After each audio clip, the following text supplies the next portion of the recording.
welcome to another tutorial here at Kygo Productions. My name is David. Today we're going to be looking at dancing feet, or if you're from South Africa like I am, we'd say dancing feet.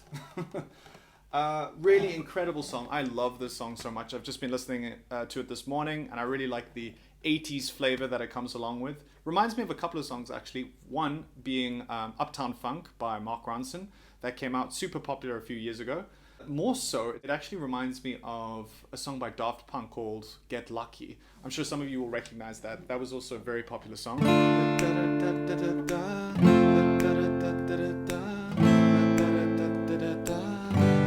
It has exactly the same chord progression for the verse, which I'm sure you'll be able to hear, and at like kind of a similar tempo. So it definitely has that feel to it, but in many other ways it's pretty different. So let's jump into it. That little intro that I played just a second ago, that is kind of the piano part that I've reworked. It's a little tricky, so I'm going to tag that on at the end of the tutorial. You can check on the timestamp and jump there. The tabs and the chords for the song are in the description below. You can have access to them on Patreon. You don't have to pay anything. But if you do find anything else on there that you'd like to have access to, please consider supporting me. It makes a huge difference. Or, of course, you can smash the subscribe button, which always helps. All right, let's jump into it. Okay, to begin with, I'm going to do kind of like a simple version of the intro, which is really just 2 chords. You'll see all the chords and diagrams below. Starting off with a D minor, which we're going to hold for 4 beats, and then we're going to change to a G. And we're going to do that twice. Now, the key thing is we want to get that change to the G just a fraction before the strung beat. So it'll sound like this. 1, 2, 3, 4. Back to the D again, just before your foot comes down for that strong beat. So 1, 2, 3, 4, just before just before the first beat and after the 4th beat, and that's going to create that kind of groove, and we'll see that as well throughout the verse. So after we've done the D minor G twice, let's take a look at the verse. I'm going to play through the verse progression.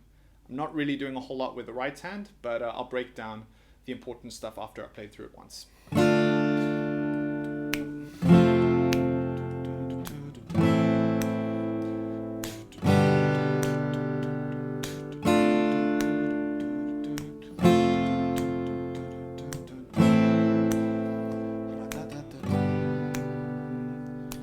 That's the verse. Really straightforward, simple chords, except for the F major. If you're still new to playing the guitar, I really encourage you to practice the simplified F chord, which is a half bar on the 1st fret, which I think can be quite a useful way of easing your way into this full bar. And if even that's a real struggle for you, you can just play F major 7th, which is just open, 1, 2, 3. It'll sound a little bit, maybe not exactly correct, but it's okay. It'll do the job. If you're just getting into playing the guitar. So yeah, D minor, F, A minor, G, just letting it ring for 4 counts each. Jumping into the pre-chorus, the chords do change here, and the speed of the chords also change. So again, let me play through it once, and then I'll break down what's going on. 2, 3, 4.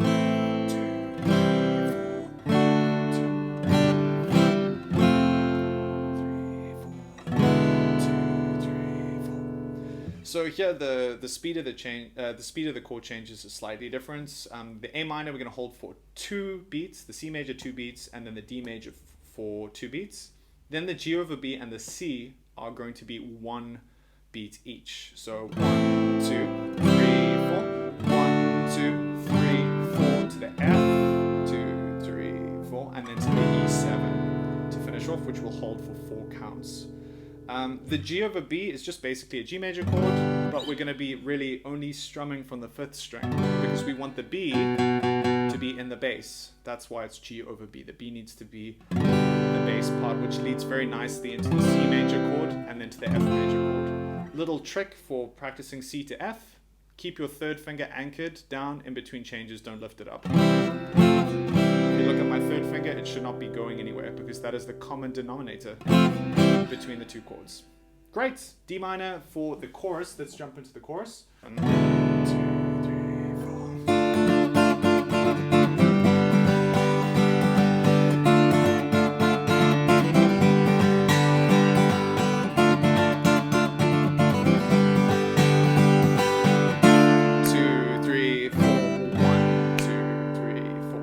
Yeah, so this strumming pattern is a bit of a beast. There are easier ways of playing it. You can just play And you can really create your own strumming pattern, just making sure that you kind of slide straight through the C as kind of like a passing chord. And if even that's a little tricky, just play what we did in the intro, D to G, and you'll be totally fine. It'll sound fine. But if you want to work on your strumming pattern, this is really a good one to spend some time trying to get the right hand going for. So I'm going to slow it right down and explain exactly what the strumming pattern is after this E7. 1, 2, 3, 4.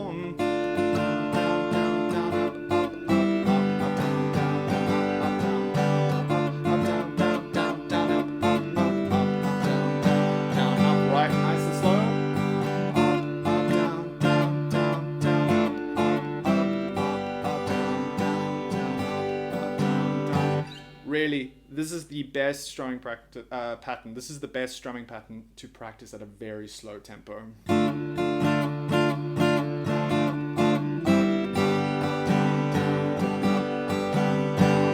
In terms of the left hand, I'm really just holding this D minor. That's pretty straightforward. But the change to the C major, I'm not playing a full C major because it's so quick. I'm actually just opting to play a partial chord, which is just my first and second finger, instead of keeping my third finger down. I just don't have time. And I'm also up strumming, which means I'm really just picking out the bottom 4 strings.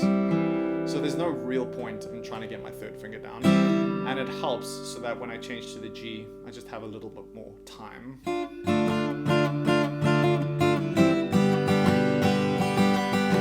And then back to the D minor, it just repeats 4 times. On the 4th time, you'll just let it ring. 1, 2, 3, 4. 1, 2, 3, 4. Yeah, so play along and see if you can really get a feel for that 80s groove. And there are, I'm sure, many strumming patterns for this, but this is one that I put together that I think is pretty good for intermediate people. And even if you're a beginner, it's something to maybe aim for. Okay, so the chorus, after the chorus, there's a post-chorus section which basically follows the same pattern as the chorus. And all of the other sections that aren't the verse and the pre-chorus are basically going to follow this D minor to C to G pattern. So that's why I'm not going to go through the rest of the song. But after the post-chorus, you're going to head back into the verse, which follows these chords, D minor, F, A minor, G, and then the pre-chorus, A minor, C, D, etc., which we've already gone through. Okay, the one thing I haven't looked at is the intro. So let me pull up the intro and we can quickly go through that. If you're a little bit more of an advanced player, this is definitely for you. What mainly makes it a little harder is the fact that this D minor has been repositioned onto the 5th fret, so it's a bar chord. I'm playing it as a A minor shape without my pinky finger, which is kind of a D minor 7th chord. And it uses a very similar groove. So it starts with 1, 2, 3, 4.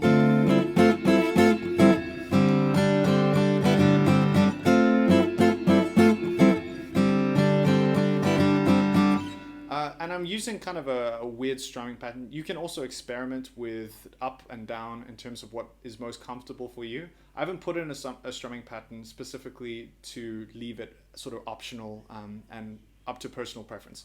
So here, what I'm doing is I'm starting off with an up strum, and then down, and then here you just have to be really accurate with the right hand. We're moving to kind of what would be a G suspended chord, a suspended 4th chord with a C. But here, really, I'm just up strumming the 2nd, 3rd, and 4th string, where you have to be really accurate with the right hand.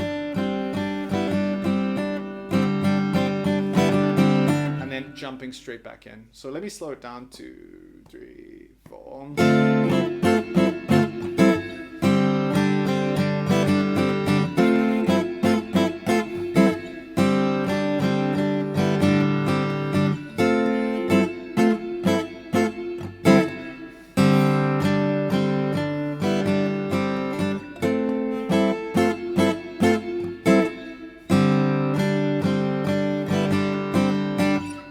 Yeah, and that really is one of those things that you're just going to have to work on in terms of getting the groove and getting the chord changes down.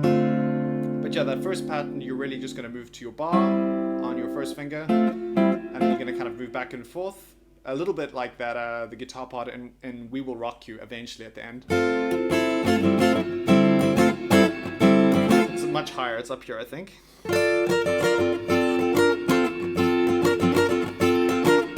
Yeah, take a listen to that and you'll hear kind of like a similar vibe.